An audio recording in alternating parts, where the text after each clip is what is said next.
4 मिसरों से अपनी बात प्रारंभ करता हूं।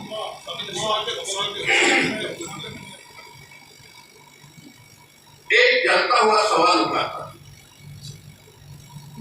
कलमकार बैठे हुए सियासतदानों से पूछता, इस मुल्क की तबाही कितना करोगे हो? कविता का प्रजातंत्र मेरे सामने बैठा हुआ है, आशीर्वाद चाहिए आपका, मेरी जहन नहीं, आपकी जहन आपको समर्पित कर रहा हूं।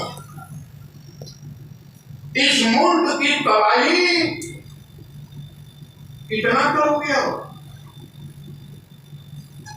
क्या है तुम्हारे दिल में, बता क्यों नहीं देते? इस मुल्क की तबाही कितना करोगे और क्या है तुम्हारे दिल में, बता क्यों नहीं देते? और जमहूरियत की लाश को कंधे पे उठाकर गांधी की समाधि पे चढ़ाते हो।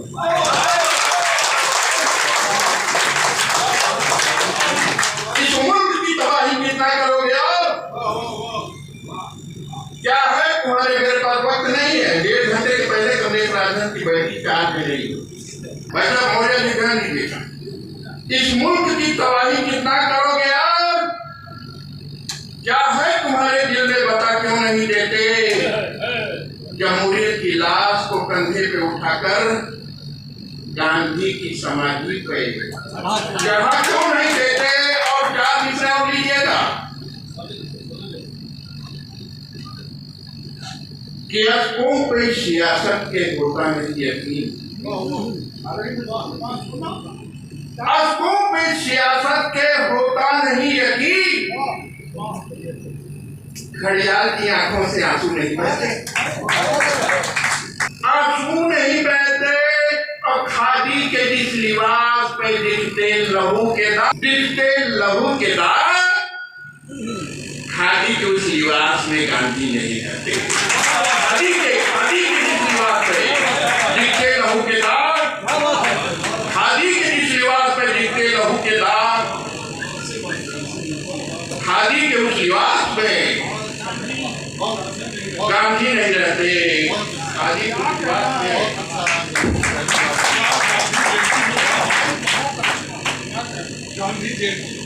मित्रों, 75 वर्ष की आजादी है, हमें आजादी मिली 12 बजे रात को मिली, मौर्य जी हमें आजादी मिली 12 बजे रात को मिली। आज 75 साल हो गए उस आजादी का सवेरा हमको और आपको। तब आपके बीच में 4 पंक्तियां रखता हूं, कहां से शुरू कर रहा हूं कुछ समझ में नहीं आता।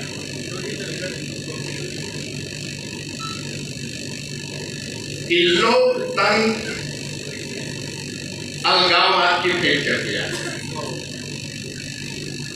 मित्र, लोकतंत्र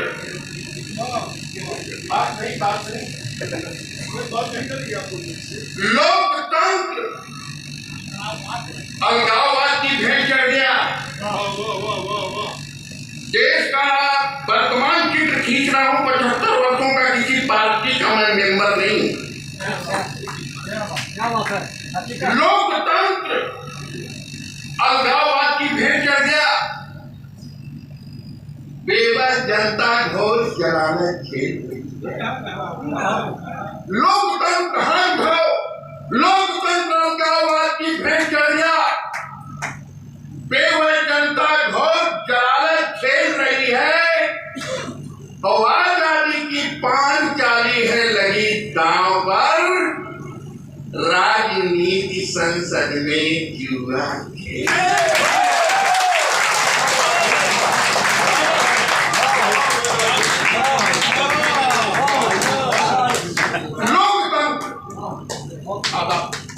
लोकतंत्र अलगाववाद की भेंट चढ़ गया।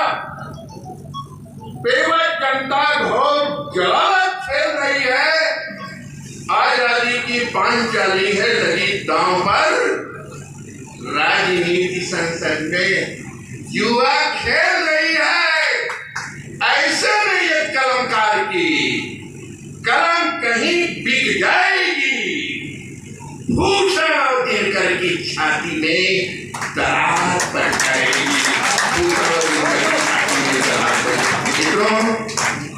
ज्ञान प्रकाश जी प्रणाम करता हूँ आपको। ब्राह्मण को बोले कि राज्य तंत्र खड़ा है आपके बीच में, कभी नहीं। पूर्वांचल में खड़ा हूँ। प्रखर जी जानते हैं कि पूर्वांचल के लोग मुझे बहुत कम बुलाते हैं। इसलिए बहुत कम बुलाते हैं कि लोग कहते हैं कि जितने में पूरा का सम्मेलन होता है उतना केवल कमलेश राजन पेमेंट लेता है। लेकिन यहाँ मौर्या जी बैठे हुए हैं। प्रखर जी मेरे बड़े भाई राम जैसे हैं, मैं इनका भरत हूँ। इन्होंने आदेश किया, मैं चलाया। क्या मिलेगा क्या नहीं मिलेगा इसका इससे मुझे कोई मतलब नहीं। एक बार आप ताली बजा दीजिए। बात आजादी की 5 डाली है लगी दांव पर। राजनीति संसद में युवा कल्याण पूर्वांचल है और हमारे हिंदुस्तान के इतिहास की तैयारी बताती है कि सबसे ज्यादा अगर बलिदान किसी ने दिया है आजादी की लड़ाई से लेकर के और सरहद तक तो हमारे पूर्वांचल ने दिया है। तब आपके बीच में बात रखना चाहता हूँ। हर बिंदुओं पर टटोलने की कोशिश कर रहा हूँ। मैं गवर्नमेंट कॉलेज में प्रिंसिपल था। एक बच्चे ने मुझसे प्रश्न किया कि सर सरहद पे किसी नेता का बेटा शहीद क्यों नहीं?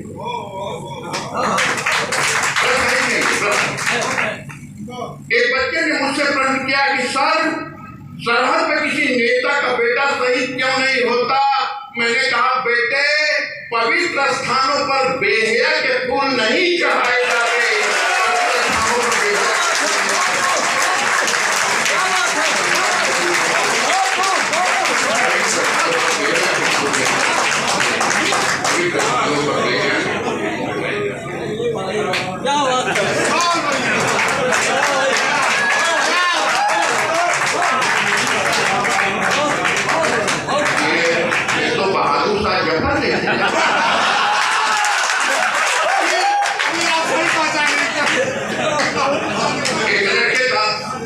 एक लड़के का विषय ज्ञान लेने के लिए मैंने उसे प्रश्न किया कि तिरंगे में कितने रंग होते हैं? उसने कहा सर 5 रंग होते हैं। मैं उसको पीटने के लिए दौड़ा। मैंने कहा कि बदतमीज तिरंगा 3 रंग का होता है तो 5 रंग करता है। कहे सर 5 रंग होते हैं। मैंने कहा सिर्फ कर। लड़के ने कहा सर ऊपर का केसरिया 1, नीचे का हरा 2, सफेद 3, चक्र 4, उनके 5वां बताया। उसने कहा लाल रंग का धब्बा। मैंने कहा लाल रंग का धब्बा कैसा लाल रंग का धब्बा? लड़के ने कहा सर पापा जब सरहद से शहीद होकर लौटे थे तो तिरंगे पर उनके खून का एक छोटा सा धब्बा था।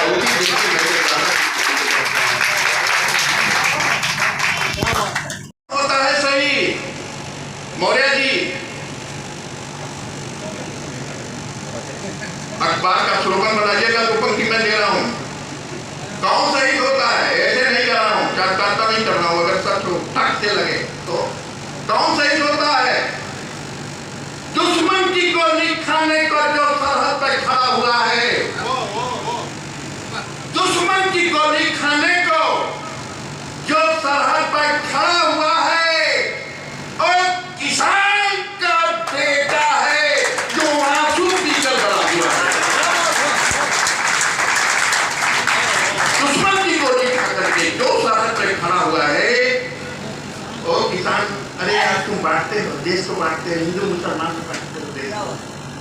कविता तोड़ती नहीं, कविता जोड़ती है। तोड़ने का चलन पुराना है, आओ भी जोड़ने की बात करें।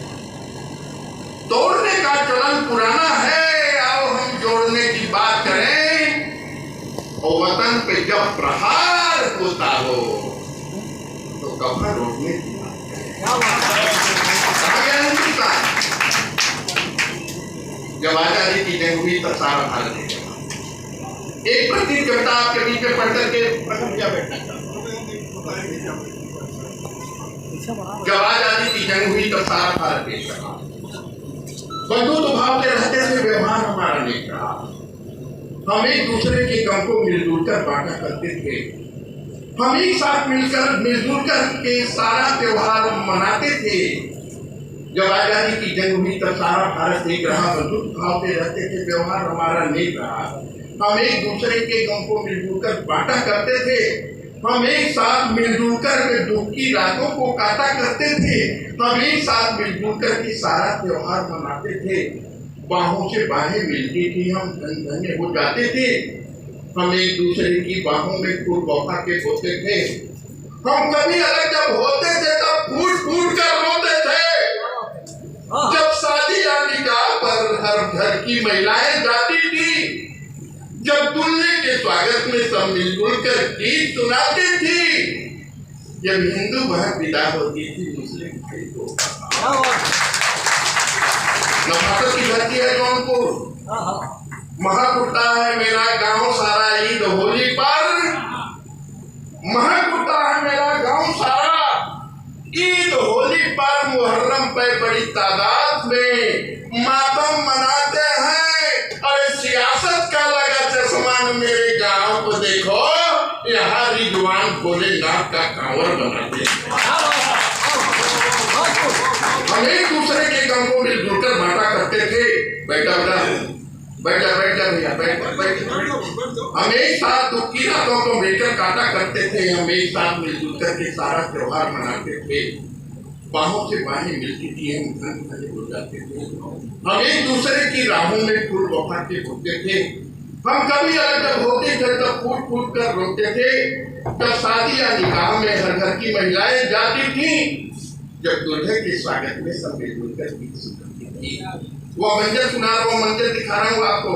मोरे जी याद कीजिए, कोई हिंदू लड़की की जब विदाई होती थी, गौने की डोली उठती थी, अमीना नाम की एक चाची आती थी, चुड़िहारी चाची। वह सुहाग चौक पर बैठी हुई बेटी की कलाइयों को हरी हरी चूड़ियों से भर देती थी। चाची की आंख बिटिया की आंख से मिलती थी। दोनों आंखों से गंगा जमुना की अजब धारा बहती थी। चाची रोती थी लेकिन बिटिया के लिए मंगल कामना करती थी और गाती थी कि बनो तेरी अखियां सुरले धानी। और वह बिटिया जब चाची की गर्दन पकड़ करके फूट फूट करके रोती थी, उस समय हमारे हिंदुस्तान की कौमी एजेंसी हमारे सामने आकर के ताली बजाओ हो गई बातें। जब हिंदू बहन विदा होती थी, मुस्लिम भाई रोता था। जब अर्थी और जनाजे पे घर में मातम होता था। जब भाईचारा की गंगा जमुना में लोग नहाते थे, आप सीधे बैठिए। जब भाईचारा की गंगा जमुना में लोग नहाते थे, जब एक दूसरे की रक्षा में हम अपना खून बहाते थे, पावन रिश्तों की डाली पर ममता की कलियां खिलती थी, तब हम लोगों को एक देख कर सारी दुनिया हिलती थी। आजादी मिलते ही किसने व्यवहार हमारा बांट दिया? आजादी मिलते ही किसने व्यवहार हमारा बांट दिया?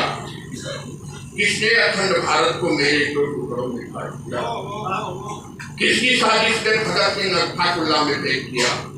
भगत सिंह 2 घंटे के बाद फांसी लगने वाली है। माँ पहुंचती है भगत सिंह से भेंट करने के लिए। माँ का हाथ भगत सिंह के गालों पर है। माँ रो रही है। भगत सिंह कहता है तू रो रही है माँ, आज तेरा लाडला तेरे दूध की लाज रखेगा। माँ कहती है कि इतना सुंदर फूल इतनी जल्दी मुरझाने के लिए आया था बेटे भगत, अभी तूने जीवन में देखा ही क्या है? भगत सिंह कहता है तू छूट रही है माँ, सब कुछ तो मैंने तुझ जैसी वो माँ देखी है जिसने मुझे सिखाया कि बेटे वतन की आन पर एक बार मरना 100 जन्म के। भगत सिंह अर्थाकुल्ला राम प्रसाद आज बिस्मिल और अशफाक दोनों को एक साथ फांसी लग रही है। पंडित जी अपनी कालकोठरी में बैठ करके गीता पढ़ रहे हैं। अशफाक जैसा मुसलमान फूट फूट करके रो रहा है।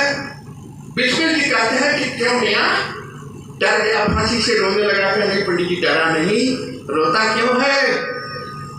आंखों में मोतिया धिंडली हुई 80 वर्ष की बूढ़ी माँ याद आ रही है। नहीं पंडित जी, लाठी टेकता हुआ पूरा बाप याद आ रहा है। नहीं पंडित जी, खिलौने के लिए अब्बा की राह देखती हुई छोटी सी बिटिया याद आ रही है।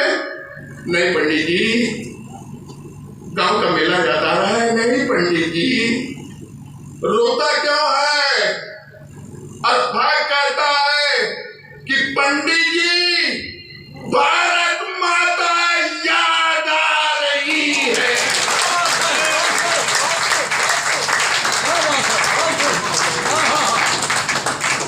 अशफाक कहता है कि पंडित जी, भारत माता याद आ रही है।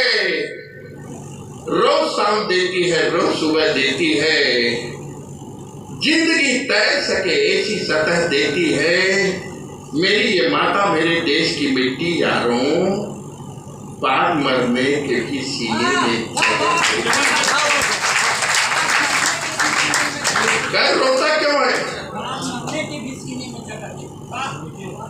बैठ जाओ, चलो। कह रोता क्यों है?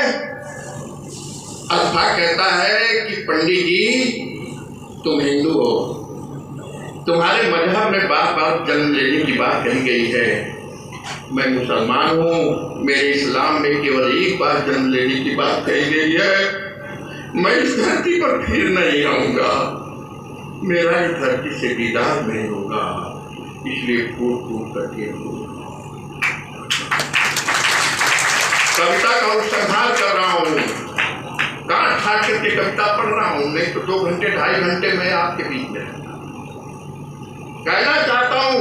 मौर्य जी सुनिए कि जितने अब तक हैं घाव लगे, नासूर बन रहे सीने में। जितने अब तक है घाव लगे, नासूर बन रहे सीने में। तू मेरी धरती को रख दे भी काश हमारे जीने में। है राष्ट्र एकता गरज रही, यह मुल्क न चलने पाएगा। इस अमन चैन की धरती पर गद्दार न पलने पाएगा। मजहबी सियासी गुंडों का हम टुकड़े टुकड़े कर देंगे। जो भी नफरत की बात करेगा उसकी जीभ कतर देंगे।